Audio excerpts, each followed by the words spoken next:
as far as I can tell, there's more and more people that are into this stuff now that weren't necessarily appreciative of heavy metal in the beginning.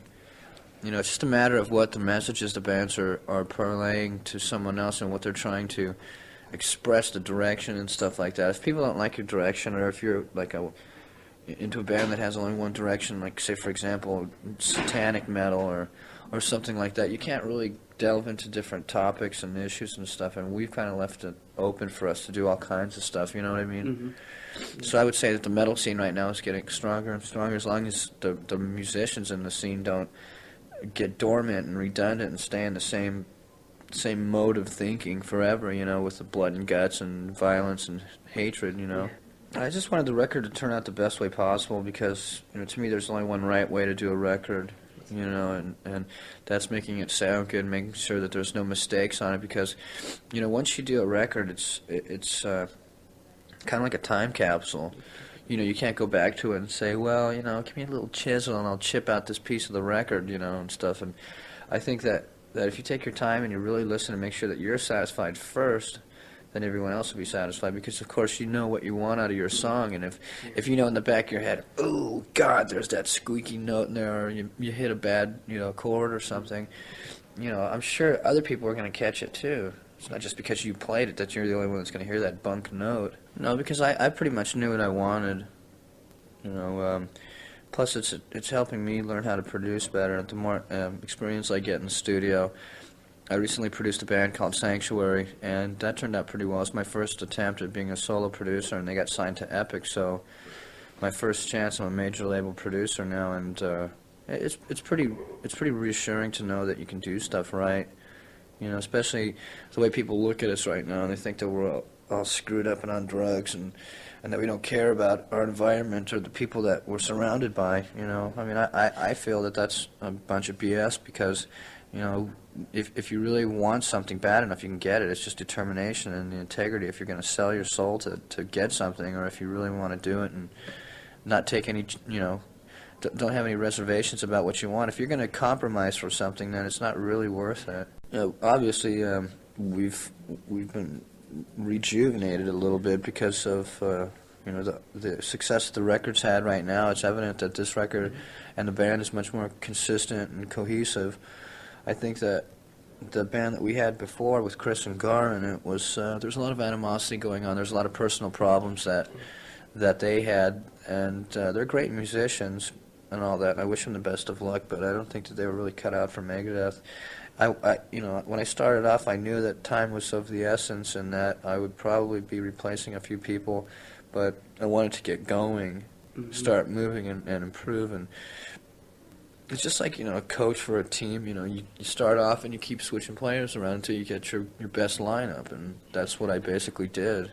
I'm not going to say I'm a usurper and I just use those guys, but in the long run, that's what it comes down to. I had to forward myself and boost my career, and I used the help of these guys. Unfortunately for them, they didn't see the benefits of sticking it out and working with me instead of against me. Obviously, they're now into something else. I heard that Chris is in a new band right now. He's playing with Gar. And I wish them the best of luck. Hopefully they'll get it together. I mean, I know what kind of music they write, so it's going to be interesting to see what it sounds like. Well, basically, when we've gone into the studio to do cover songs, it's never been like we've had a set song we wanted to do. It's usually just us being up late, just goofing around and playing a song or something. And Anarchy felt really strong to us. And we felt that the Pistols were kind of evaluated the same way we were getting evaluated right now, being kind of, I'm not going to say anarchist, but more like the people that have no fear to denounce society and the government and tell the youth of America and other various countries, that we don't have to put up with this higher up nonsense that you have to follow into a mold. I think that the thing with Steve Jones coming down, he was a friend of Paul Lanny's and a couple of other people in the band. Dave had known him for a while. This woman called Janie Hoffman, she's a real dear friend of ours from MCA. She works with Steve Jones, and she'd contacted him, had him come down. He wanted $100 and some suction to do this, to play on the song. We said, well, we're not going to give you any suction, so here's $1,000. Go get yourself a phone book and take care of it yourself, because we didn't want him to be responsible for him catching anything in L.A. He rode in on his Harley with his guitar case underneath his butt and a broken left arm, and he came in and he heard how fast the song was, and he goes, right, and he just hits chords, and he did his solo, and it was good.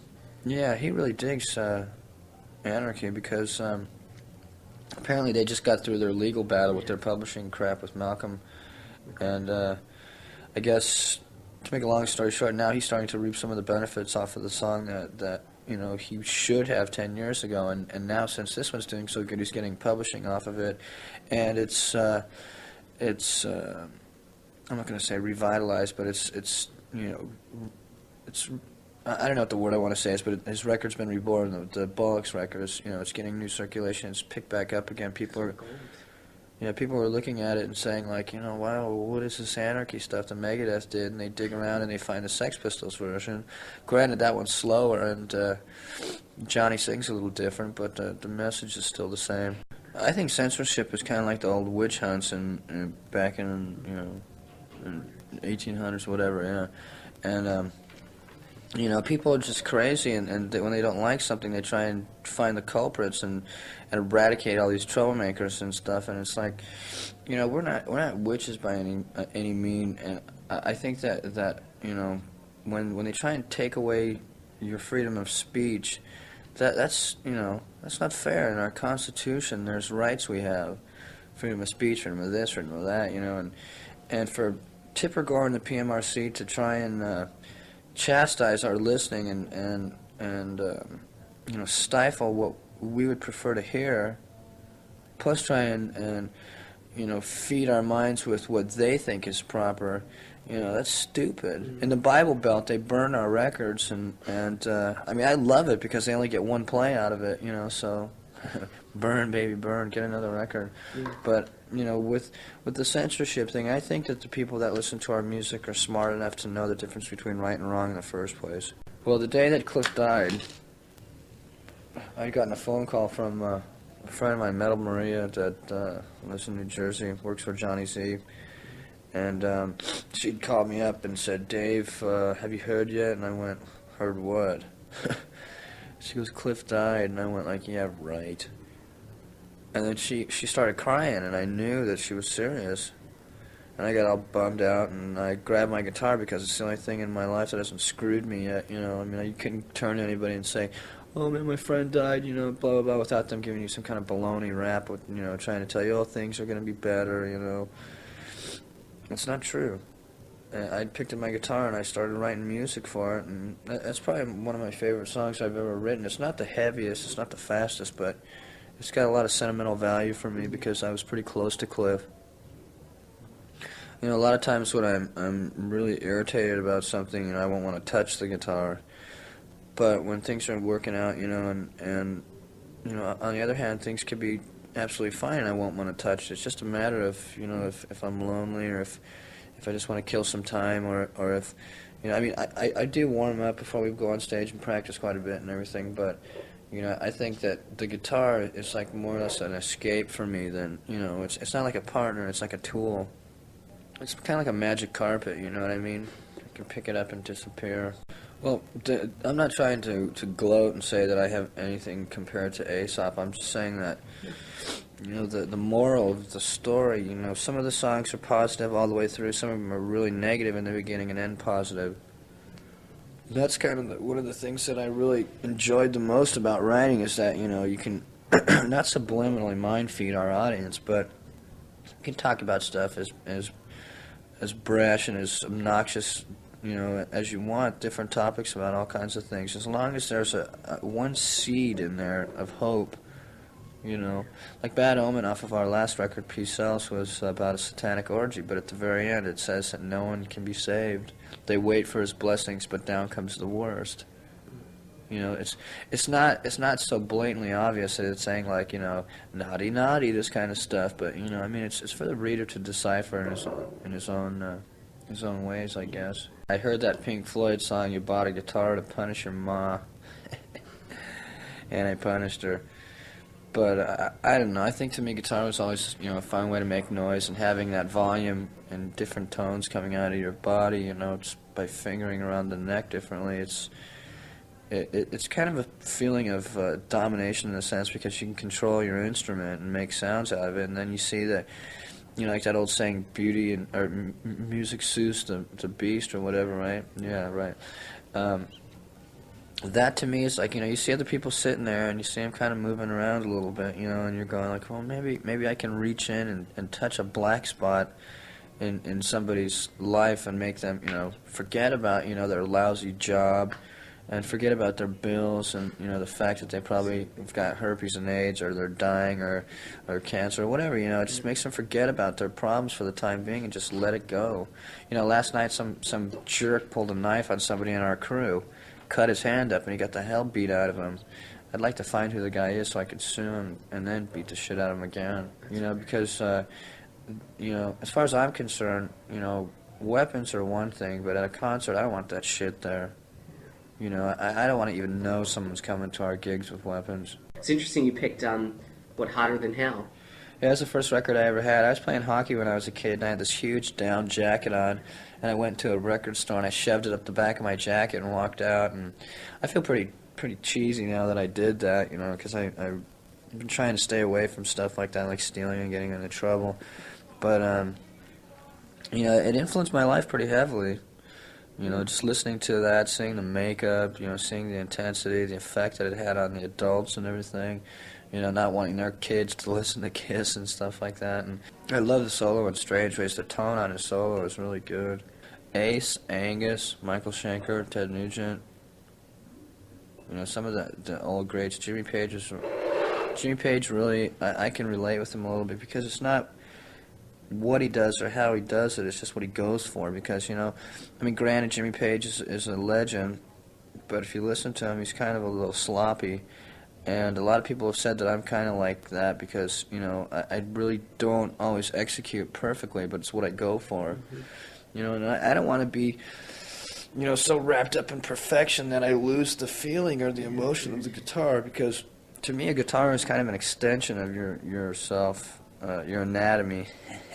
We won't say what part, but, and, you know, the better you work it, the more you have to offer. It's like right now, when we started off, we were like an underground band, and now it's spreading out a little bit wider. And I think the best thing about it is that when you go to a MegadetH concert now, there's a lot of different types of people that come and listen to our music. You know, there's a lot of pretty girls that show up, so that's good for the economy too, you know. I mean, the guys go there and they're headbanging, they look around, they see all these dolls walking around, and, you know, they wake up the next morning, man, that's the best concert of my life. I saw Death and I met Debbie or Donna or whoever, you know, and plus the girls are going like, oh, well, I want a shirt, give me a shirt, you know, and so the guy's going like, oh, here, you know, whipping out his last $10-20, whatever, to buy this girl something. You know, it's cool to know that we've created interest in markets that didn't necessarily draw, you know, clean-cut people or people that are a little bit more reserved, or, you know, I'm not going to say conservative in any way, but I'm just going to say that the people that are not necessarily full-on metalheads, you know, they're coming to see what the scene's about because they hear how exciting it is. And I think a lot of it has to do with just the fact that we're honest, brutally honest. Not to discredit the movie or anything like that, but I'm pretty disappointed in some of the bands that appeared in there with us. If I would have known that there was going to be so many shit bands in there, I wouldn't have been in the movie.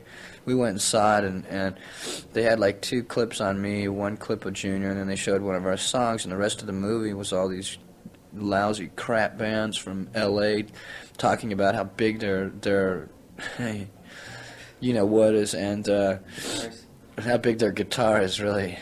Their flying V. Anyways, that, and they're talking about groupies and the drug scene, and how much they can drink and how much they can party, you know. To me, you know, I mean, it doesn't, you know, as far as, like, talking about how big their their size is, to me it's not how big your pencil is, it's how you write your name. It doesn't matter about what kind of drugs you do, it's if you can maintain, and it doesn't matter what the groupies are there for, because if they're groupies then you don't want them anyways, because they're probably infected. I mean, it's nice to find a girl that's, a nice girl that thinks about herself, I mean, it's kind of weird sometimes being with some girls because they're pretty bitchy, and they just want to hang out with you just for the pure megalomania of being with a band, you know what I mean?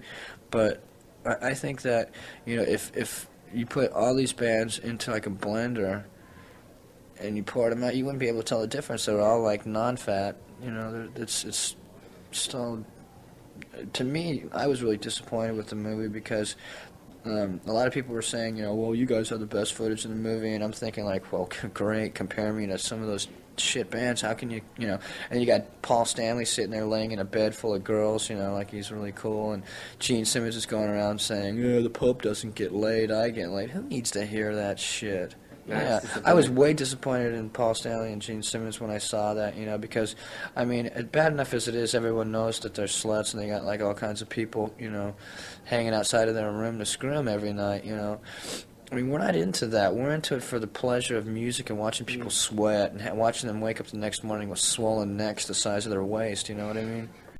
We're just Megadeth. That's the only way we've ever described ourselves. We're not like speed metal or thrash metal or this metal or that metal, We've always been a little bit more open-minded about what we play because, the boundaries are limitations, and if you categorize yourself and play one style of music, that's all the farther you can get. I'm not going to mention any names, but I know a few satanic bands that can't write about, politics because Satan isn't in the government. I mean, although he is through, the evil that men do, but, I mean, like I talk about, I've got a couple songs where, like, Love to Death on the first album was boy meets girl, boy falls in love with girl, girl doesn't love boy, boy kills girl. Now, I can't see any of these black metal bands being able to, I guess, express feeling. Like needing love, like in Darkest Hour, or, getting lonely or anything like that, because, I mean, if you're into that stuff anyways, obviously you're lonely or you wouldn't turn to that. I'm a good liar, so I fake it well. There's times when I've been pretty upset and I wanted to go home and stuff like that, but it's just a matter of knowing what you're made out of. If you want to sit around and pout about the situations that you're in or your environment, you're going to make everyone else disappointed, so... it's like that one story about, one bad apple, spoiling the whole bunch. Girl. Anyways, I think that, if you let it bother you, you can let it bother you. But if you just ignore the fact that there's problems around you and just keep persevering, it's going to be over soon enough, And we've played a few weird ones. I really don't know the weirdest one. We did a couple weird ones out here. I'd probably have to say the weirdest one that we did was touring with Dio because Dio was, I mean, he's a great musician and he's really helped us out a lot by giving us the opportunity to tour with him and expose ourselves to his audience. But, our music was obviously way faster. And from the rumor that I've been hearing, every city that we've gone back to so far that we've played before on the Dio tour, people have been saying that we blew them away, and we're not into this for competition. It's not like it's a track meet, of bands or something. We were flattered that he even took us out to. I mean, I don't understand why someone that's into, more rock and roll fantasy kind of stuff, and the whole Dungeons and Dragons thing, would want a band that's, as abrasive and as brash as we are, spitting and snarling and stuff like that when he's into, this and that and happiness and harmony, whereas we talk about how bad things are and how sick and tired we are of it, Well, all facets of being a musician, if you're at this level where we're at right now, there's obviously more stuff that we're, going to be exposed to. And I think that in the studio it's fun because you can try different things, and that's the creative part. That's the laboratory where the mad scientists work. And once you've got your so to speak Frankenstein moving, you get to set it out on the sleeping city and see what damage happens. I think that playing live is really good because you can see firsthand how people react to it. I think that a lot of bands are I don't know, they're just trying too much to sell records instead of sell meaning. I think the best thing for us was when we played back home in Long Beach. It's our stomping ground back there. Actually, we're not from Long Beach, but the people that live in our area had to attend the concert down there. And the LA Times said in capitals in the headlines that Dio was upstaged by Megadeth at the Long Beach Arena. And as much as I really can gloat about something like that, I feel kind of bad because, Ronnie's the old dog and we're the new pups, and he taught us some tricks. And I kind of felt like, we were cutting through an Indian reservation and he fell off the wagon train and we just left him out there to die, you know what I mean? I feel kind of bad in the sense that, we're getting heralded as upstaging him because his staging is much different from ours. Now, outplaying or something like that is a different story. To me, Peace Sells was evidently a necessary song for equalizing, all the people that listen to us because, it is a vast and varied audience.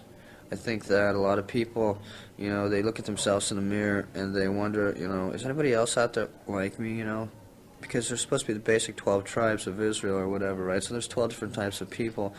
And I think that the people that listen to us, once they realize that, we're all pretty much basically listening for the same thing in music, it's just satisfaction that Peace Sells was the song that equalized everyone. It's about God, about the system of things, about paying your bills on time, about getting to work on time, about having feelings, about being kind, about not being kind, about being the President of the United States of America, and the fact that it's still we the people. From a musician standpoint, practice makes perfect. From a producer's viewpoint, you have to be an outsider to look in. You have to have basically a positive viewpoint in order to influence other people to think the way you're thinking. It's better to advise than to force. As far as being a performer is concerned, that a lot of people pay a lot of money to come out there and see you play, and if you're getting wasted before you go on stage, you're not going to perform as well. That's one thing. Since Gar and Chris have been out of the band, we've really straightened up our act as far as getting intoxicated and inebriated. Because we're not very. Before we were really disappointed with everything that we were dealing with. There was a lot of animosity in the band and a lot of sadness because, everybody wanted to know where the money was, where it was going. And at that point in time, we just weren't generating money because, there was such a huge overhead in order to keep the caliber of music and the touring that we do, to keep that up to par and to stay out on the road. There was a lot of expenses. And I think as far as being a performer is concerned, with us realizing that the audience is first and foremost, and of course the studio is important too. You can't really be getting wasted in there either. But I feel that the best thing that I've learned out of all of this is that if you really want to say something, don't beat around the bush with it. Get right out there, don't pull any punches and say it, because a lot of people are afraid of being heralded as being a loudmouth or being, misconceived or anything like that, or misconstrued or whatever the hell it is. I think that, I've learned a lot that you can say a lot without actually saying a lot. You know what I mean? If you understand what I'm saying, with the twist of words, you can have a lot of meaning. Like, Mary Jane is a song about a girl that was practicing witchcraft, and a lot of people think it's about pot, which it's not. It could be if you read it and think that way, but I never thought that. And I read it after I thought about it being about pot, and I'm going like, wow, this has a twisted meaning to it.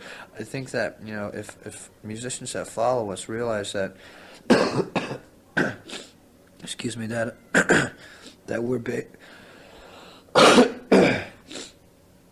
I think that musicians that follow us, if they realize that, basically we're opening doors for new bands that follow us by getting upgraded conditions, better dressing rooms, better this, better that, better stage performances, and better equipment to use, that they're going to be able to say that, well, Megadeth got it, why can't we? Yeah. And I want to go down in the history books of rock and roll as being someone that contributed to the bands that follow us, being, not necessarily a musical influence, but someone who can rectify some of the damage that we have to, be dealt. It's like, not to be vulgar or anything, but for just until about the last 6 months, we've had to eat shit, smile, and ask for more. And it's not something that, I really appreciate it, but it's something that you have to learn to deal with. You know, I mean, this is a man's world when it comes down to the music industry because it's so cutthroat, and you have to have something to offer, and you have to know how to make it work. And I think that we've got a couple of clues, and since we're pretty much from a street level type thinking, you know, that we can relate with the people that listen to our music, because everybody has the same problems. Money, sex, drugs, family problems, personal problems, they're all the same. You know, all you got to do is just think about it, and then you won't be sort of, you know, disappointed in yourself if you know that someone else is having to deal with the same BS you do.